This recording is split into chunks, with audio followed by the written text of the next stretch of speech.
Good morning, good morning, good morning, everyone. Welcome to Kindness Rising. Jess is in the house. I appreciate you. First one in this morning, Jess. Glad you're here. Hope you're doing great today. This is Kindness Rising, your morning dose of hope, humanity, and heart.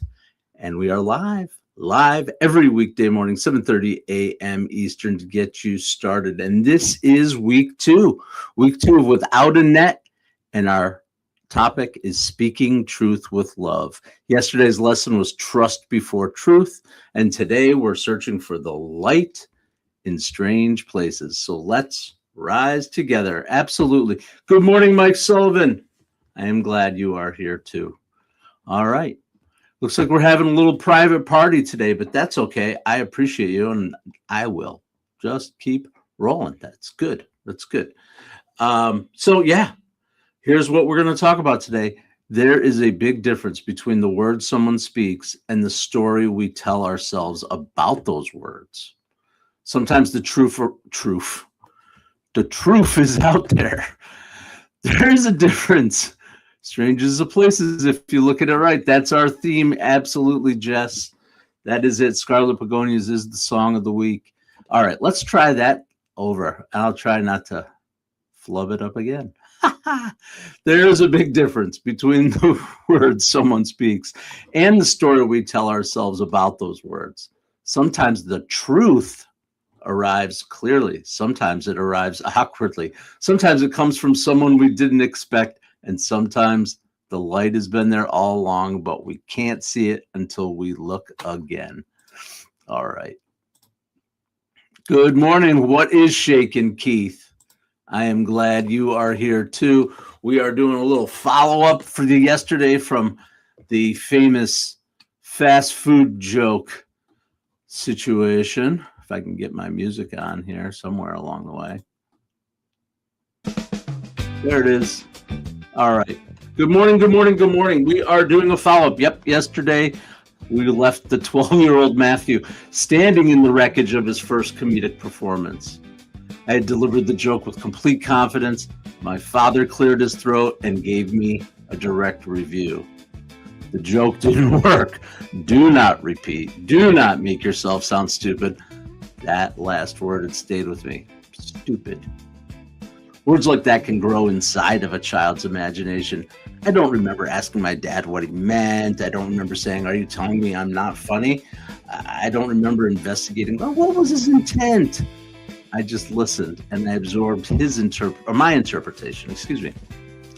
The person whose laugh in that moment mattered most didn't laugh. Case closed. But as I got older, something interesting happened. I kept telling jokes and kept making up stories and creating characters and using humor in classrooms and in conference rooms, presentations, live streams, and difficult conversations. Apparently, the 12-year-old comedian hadn't been completely destroyed. He was bruised, but he was very much alive. And I began looking at that conversation a little different. My father didn't say, "Matthew, you're not funny." He said, "I don't get it." He didn't say you should never tell another joke.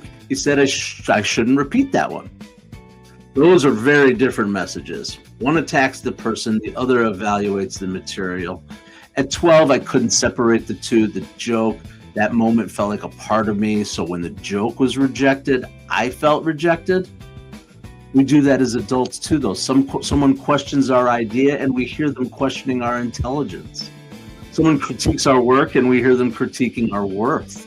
Someone says that our presentation needs some improvement and we hear that we don't belong at the table. The feedback may be about one thing, but our fear translates it into something much larger. I'm not going to tell you everything that moment of the joke eventually came to me, and we still have a lot more of that story to uncover. But today I can tell you this. The first light appeared when I stopped asking, why did my father reject me? And started asking, what if he wasn't rejecting me at all? sometimes the light doesn't appear because someone changes the words. Sometimes it appears because we become willing to look at those words again. All right. Absolutely, we do look at those words again and again, and we are looking at the strangest of places. Motivation to make better jokes. Yeah, exactly. There you go. That should have been what it was. To me, it was like, oh, yeah, I don't know. I can't keep pace with my dad, I guess. Anyway, who in the world are we going to talk about today?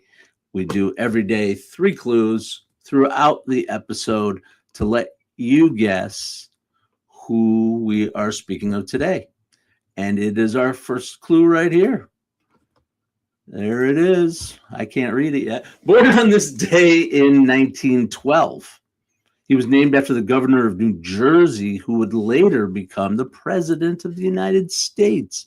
Born in 1912, named after the governor of Jersey, who would later become the president of the United States. All right, more clues are coming. But first, we need to get to our kindness spotlight. We always spotlight organizations that are doing good work for good people. And today is no different. Absolutely. Let's get to our spotlight. Today, we're taking it local again. I appreciate everyone out there listening from other places. But right here in the Southern Tier, we have an organization called Accord. Accord. Not a Honda Accord.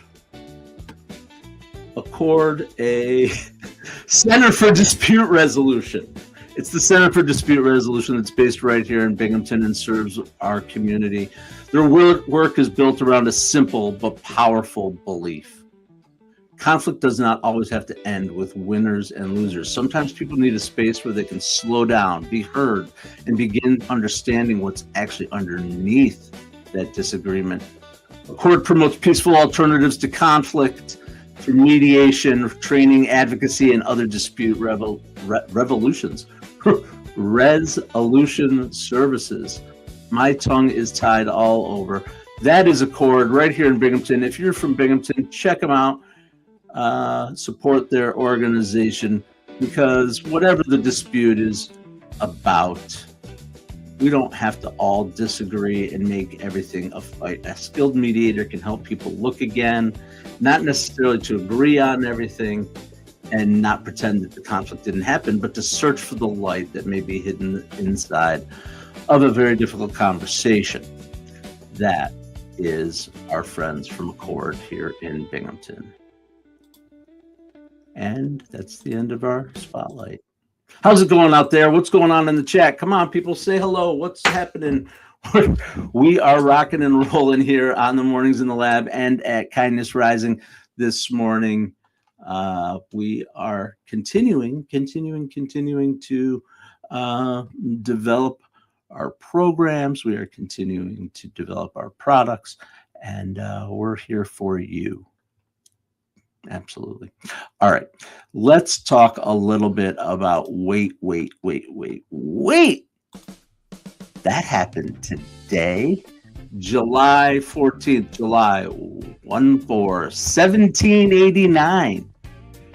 Do we know what happened July 14th, 1789? Citizens of Paris stormed the Bastille.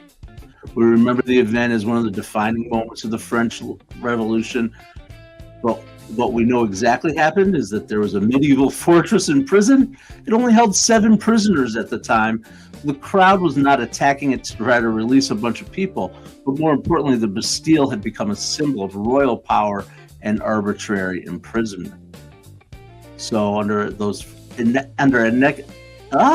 economic pressures, public trust in the monarchy was collapsing, political tension was rising, and many people feared that the king might use the military force to crush the emerging National Assembly and silence demands for reform. When the crowd moved against the Bastille, negotiations gave way to violence. Nearly 100 attackers were killed, but the fortress eventually fell. Its governor was captured and killed, and the event became a powerful symbol that royal authority could be challenged. Absolutely. Revolutions often begin with a legitimate truth that something is deeply wrong. But identifying what is wrong does not automatically tell us how to make it right.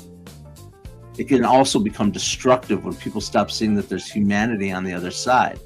So why do people still discuss the Bastille? Because it represents both possibility and warning, right? It reminds us that ignored grievances don't simply disappear, and when leaders refuse to hear difficult truths, the pressure builds.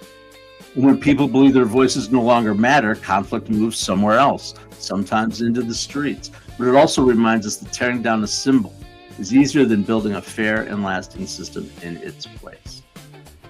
Absolutely. What can we learn? Listen before frustration becomes fury. And remember that courageous change requires more than identifying an enemy. I got my mix all talked up today. For sure. Okay, well, sometimes it happens. I'm wearing the tooth, Mom. The tooth sometimes makes me. You're welcome. Aw. Stay cool and safe. Yep. Good morning. Why am I wearing Grandma's scarf? Niner wants to know. This isn't Grandma's scarf. This is my Grateful Dead headband. If you look really closely, there's dancing bears and other interesting Grateful Dead symbolism in it. And I wear my headband every day because I like it. I like the way it looks. That's why. It's not my grandma's scarf. If it was my grandma's scarf, that would be freaking cool if my grandmother had a Grateful Dead bandana and wore it as a scarf. I miss my grandma. Anyway, clue number 2, moving on. Let's get a clue together. Born on this date in 1912, he was named after the governor of New Jersey, who would later become POTUS. Clue number 2, he became known for writing songs about the lives of ordinary people and fighting fascism. Born on this date, Jersey POTUS, writing songs about ordinary people and fighting fascism. All right, let's keep it rolling. All right.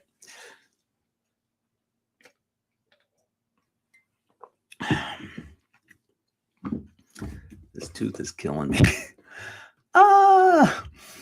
Research corner. All right. Research again? Come on, dude. No. Everything that we do is backed by something. I'm not just here blathering about holidays and birthdays and everything else. I like to talk about things that are helpful to us and helpful to business, continuing to build on the Without a Net brand and content for businesses who are looking for help with teamwork and emotional intelligence and creating psychologically safe spaces and how to have tough conversations and those kind of things, because that's what I do. I can help you with that. All right. Research corner, Kim Scott and Radical Candor. Does anybody out there know Radical Candor? Radical Candor. It's been out there in the works. You might know it when I flash the model. Anyway, here's the deal. The research tells us what's true. Without a Net helps us put it to work. Yesterday, Patrick Lencioni helped us understand why trust must come before truth. Today, Kim Scott helps us understand what honest care looks like. We're talking about her Radical Candor framework. That's what I'm trying to do. There I am. Hi, everybody. Yep, her Radical Candor framework is built on 2 basic ideas: how much you care personally and how much you challenge directly. Pretty simple model, but thought-provoking. You have to have both. You have to be able to care personally and challenge directly, because care without challenge sounds like this. I don't want to hurt their feelings, so I won't say anything. The mistake continues, the frustration grows, and eventually someone says, I thought everybody knew. That's ruinous. Oh, you can't see my mouse. All right, I'm learning. That's ruinous empathy. That's the upper left-hand corner. Unable to care so deeply that you fail to challenge directly. It feels kind, but it withholds the truth someone needs in order to grow. Then there's challenging without care. That we might hear something like, I was just being brutally honest. The person may be direct, but they use truth like a weapon. It's not candor, it's aggression. Radical candor, that lives where care and challenge meet. Right here, upper right-hand corner. And people say things like, I respect you enough to say it clearly, not you're a disaster. But this part of the work is not meeting the standard yet. Not you never listened, but when you interrupted 3 times in today's meeting, the team stopped contributing. Specific observation, useful information, no character attack. And on the receiving side, we have work to do too. What if the feedback comes from someone we find difficult? What if the delivery is imperfect, but there's still something useful inside of it? We don't have to accept every criticism as truth, but we can stay curious enough to ask, is there anything here worth seeing? Because once in a while, you get shown the light in the strangest of places if you look at it right. That is the research. The research. You don't what, Jess? I don't. You don't. I don't know what I said. Constructive criticism versus a critical judgment. Absolutely. Absolutely another way of putting it. But I like these little models, little things, this idea of quadrants. Apparently I do, because I did the Johari window last week. Apparently we're doing radical candor quadrant this week. All right. Let's take it back. Let's take it back to the story of my father's response. I don't get it. I wouldn't repeat it. You don't want to sound stupid. Was that a perfect example of modern feedback? No, there was no feedback sandwich, no carefully designed coaching framework. It was a tired father at the end of a 12-hour workday. I was a 12-year-old telling a wildly inappropriate joke. This was not a leadership seminar. It was a life, and real feedback often arrives imperfectly. The timing may be off. The tone may carry some frustration. The person may see something true but struggle to say it well. That creates 2 different questions. Was the feedback delivered well? And is there something useful inside it? Poor delivery matters. Words certainly can damage people, and leaders have a responsibility to speak carefully. But if we reject every message that's delivered imperfectly, we may miss something we need. The light is not always carried by someone holding a polished lantern. Sometimes it's carried through a mistake or a rival or an uncomfortable question. Maybe an employee who sees the customer more clearly than a leader does, or a father who doesn't laugh at your joke. The practice is not to believe every critic. It's to investigate before dismissing them. What did they actually say? What meaning did I add? What part was about the work? What part did I make about me? And is there any useful truth here? My father's message contained a lesson I was too young to name. Know your audience. A message is not successful simply because we enjoy delivering it. Communication is measured not only by intention, but by impact. Does the audience understand? Does the material fit the room? Is the right message? Is this the right message for the people? At 12, I heard, "You're not funny," but that wasn't what he said. He challenged the joke, not the voice behind it. That's a very different lesson, and it applies directly to leadership. When someone challenges your idea, do not abandon it immediately, but do not assume they are simply too foolish to understand it either. Get curious. Ask what did not connect. Ask what they heard. Ask what they think you are missing. The strongest leaders do not protect every idea as though it were a part of their identity. They let the room improve the work. And the Grateful Dead, they did this every night. When the music drifted in a direction that wasn't working, the band just responded in real time. The bass line shifted or the drummer moved around a little bit. The guitar suggested another path. The feedback lived right in the music. Said, try this. Listen here. I got your back. I'm with you. Let's find the song again. That's what great feedback cultures do. They do not prevent every wrong note. They help people find the next right note. Once in a while, you get shown the light in the strangest of places, but only if you're willing to look. Thank you. All right. Criticize the message, not the messenger, Sully. I got you 100%. All right. Anyone got an idea on our clue for today? Or get a clue? We are continuing to rock this. All right.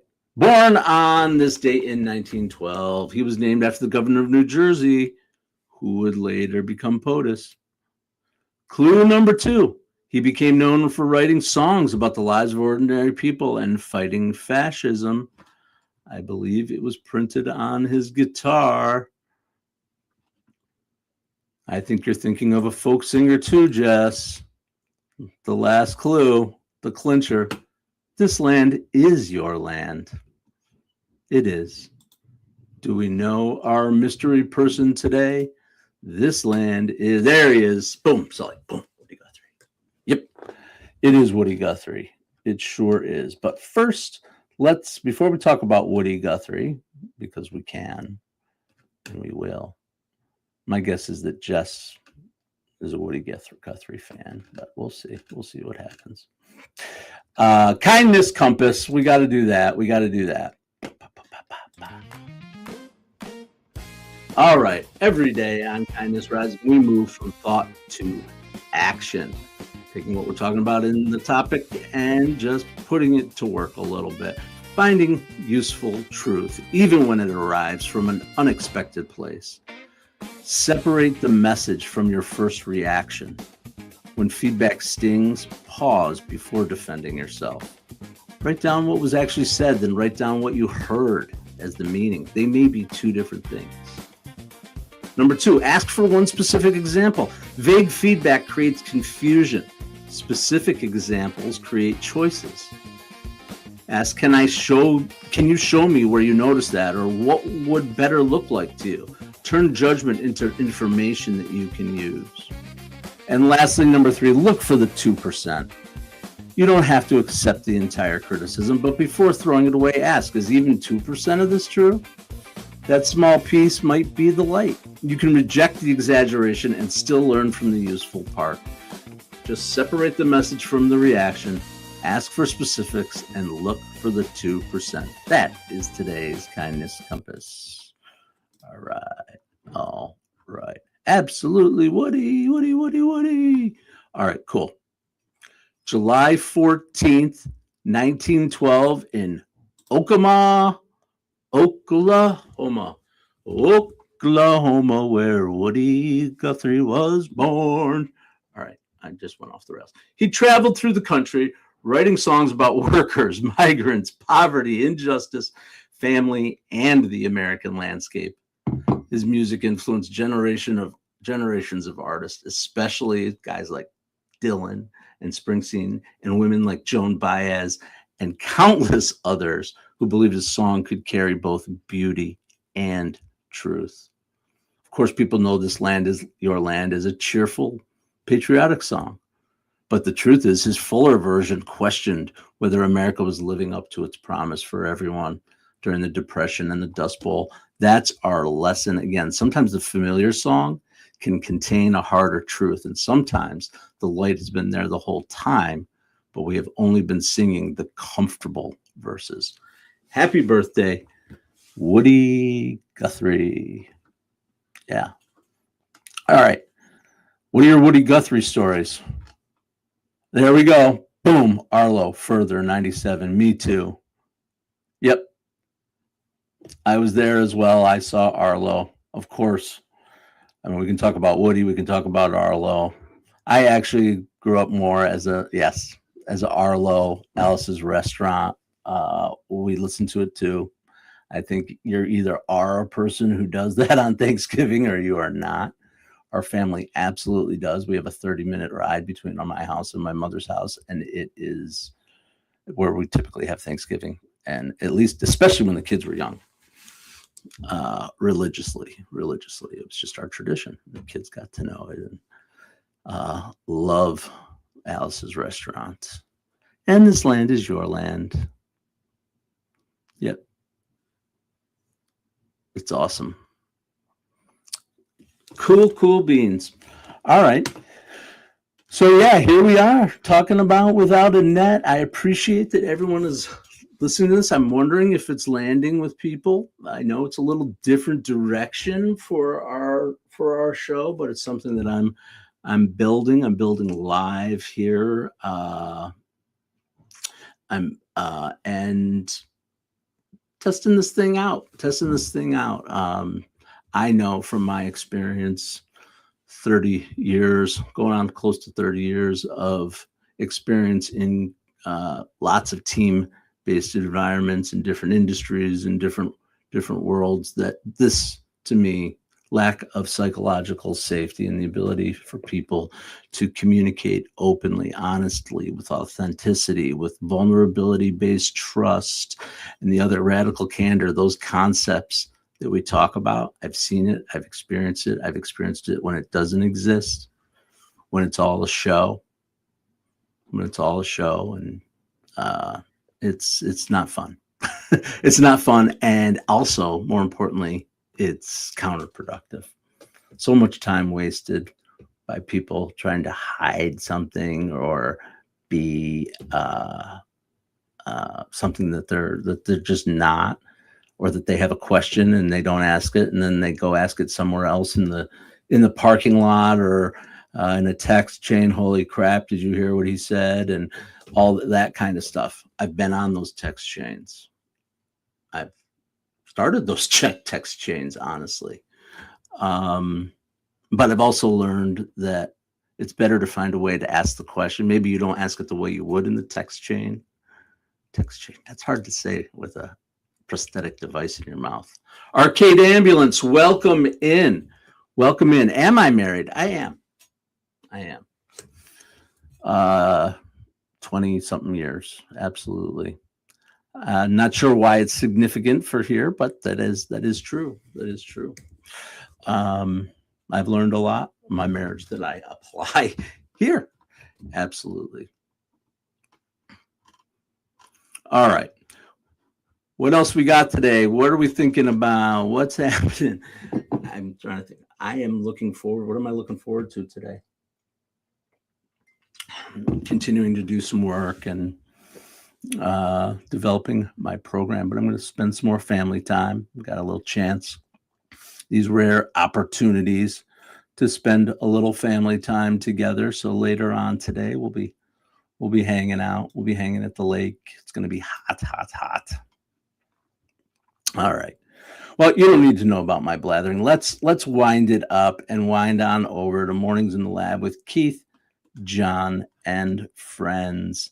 Keep joining us here on the network, 7:30 a.m. Eastern, every weekday morning. Come check out the channels like Kindness Rising. Subscribe here if you're out there and you haven't yet. How about It Starts with Joy with Cheryl Raphael Whitaker? Mornings in the Lab with Keith, John, and friends. Let's talk supply chain. Oh, taking the puppy swimming, Jess's. That'd be a great name for a show. Taking the puppy swimming with Jess. You know, Jerry Ginger, he's in here all the time. That's what he does. He goes live with his dogs. He just walks his property, showing the sunset, chatting, showing his fun gardens. He doesn't even show himself. He just walks around with the camera pointed out and talks. He speaks. It's a good man. Good man. Check out Jerry Ginger's channel if you get a chance. All right. This is it. Let's pull it all together in one little thread. Pull the thread. Pull the thread. This is Pull the Thread. Let's pull the thread together. Yesterday, the 12-year-old comedian heard rejection. Today, the adult began listening again. My father did not say you have no voice. He said this material is not working with this audience. Was the delivery perfect? No. But inside was a lesson that would shape everything I eventually did as a communicator. Know the room. Pay attention to impact. Never confuse one joke that failed with a voice that has no value. That is the light in a strange place. It doesn't always arrive gently. It doesn't always come from the person we expect, and it doesn't always make sense the first time we see it. Tomorrow, we're going to continue the story with translating the truth, because between what one person says and what another person hears, an entire world of interpretation appears.